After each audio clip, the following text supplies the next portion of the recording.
Wow. Okay. Who really are the different extraterrestrials? Are they us in a different timeline? Are they not us? Are they actually different? Okay, it depends which ones we're talking about.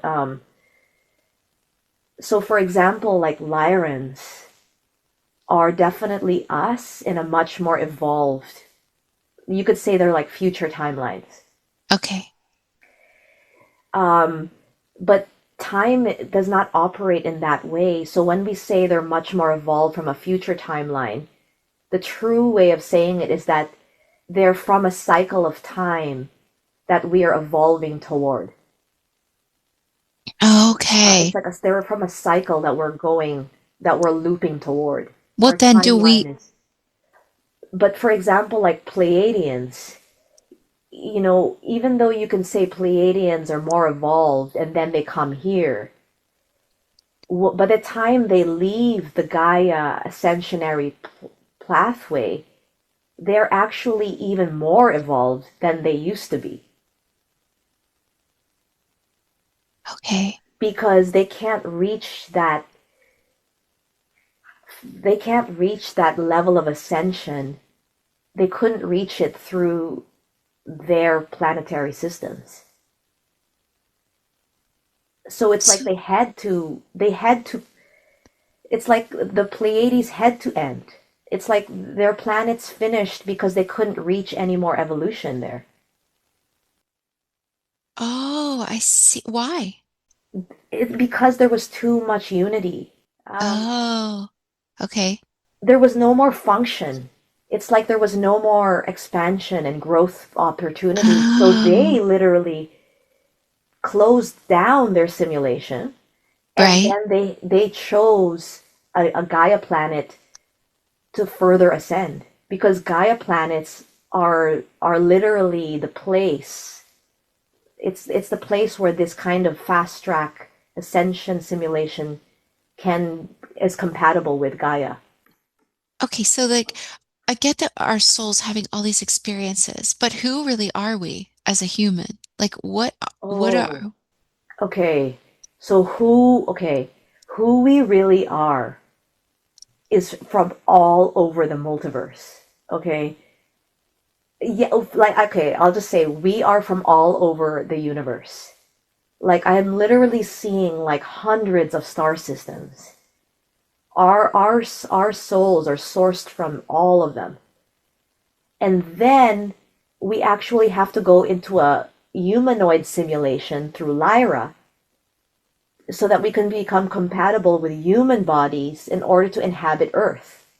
oh wow. But we're literally from all over. Like, even there are some people on Earth that are not even from our universe. Wow, where are they from? Just wherever? I'm seeing it's just a small percentage, like 2 to 3%, because it's very unusual for a being from another universe to actually choose an ascensionary pathway, because it's there's such different existences. Why But did they do? Go ahead. why they do it is because the ascensionary pathway is literally one where you can ah like it's hard to describe in words because the ascension pathway like literally puts you directly into the heart of God.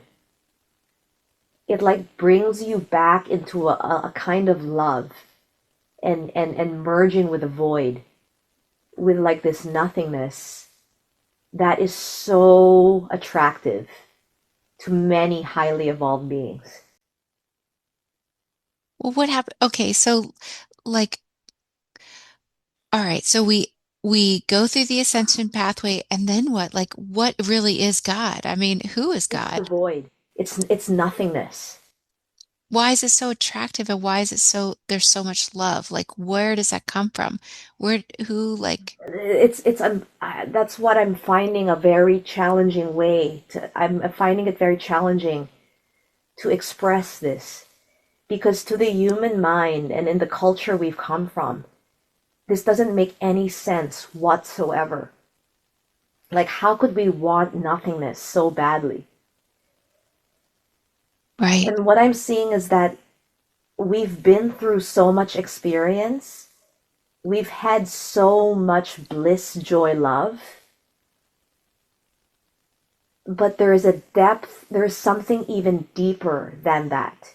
And that is the void. Okay. The void is something indescribable. The void is beyond love. It's God itself. It's like the everything and the all, but beyond those words. It's like that's why highly, highly, highly evolved archangelic beings would choose to come into a Gaia planet just to go back into the void because they're ready. Because they've experienced everything that creation could give them times infinity. Why did Toth not go back into the void? Why does Toth act as the Ascension keeper? So if this is the weird thing is that what I'm seeing, for example, Ilana, her oversoul is highly, highly evolved. And the reason that she has decided to volunteer for the last, I don't know, let's just say last few trillion years, she's been volunteering on Gaia planets so that she herself could take the ascensionary pathway because Uh, she wants to go back into the void also, her oversoul. okay.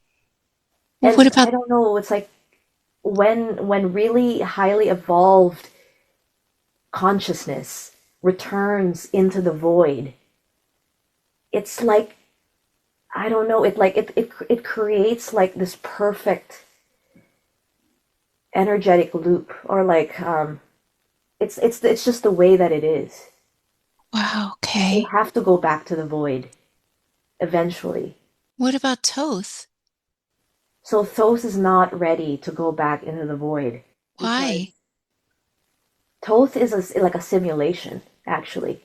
Okay. Thoth is a highly evolved consciousness that has been integrated with Gaia simulation. That's what I'm seeing. Okay.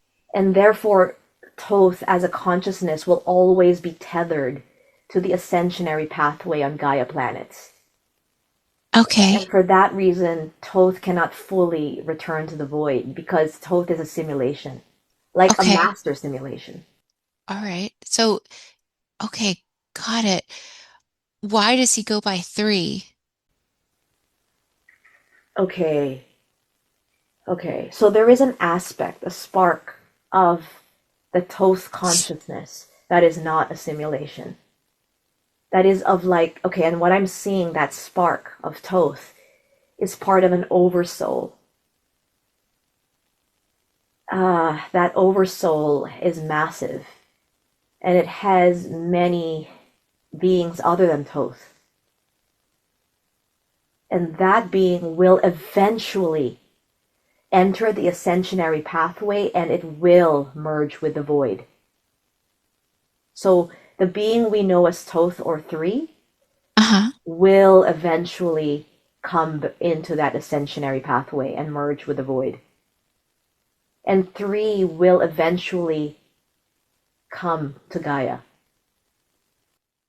Okay. So Thoth is also a simulation, but there is a being that is more connected to three that will incarnate Okay. and also evolve.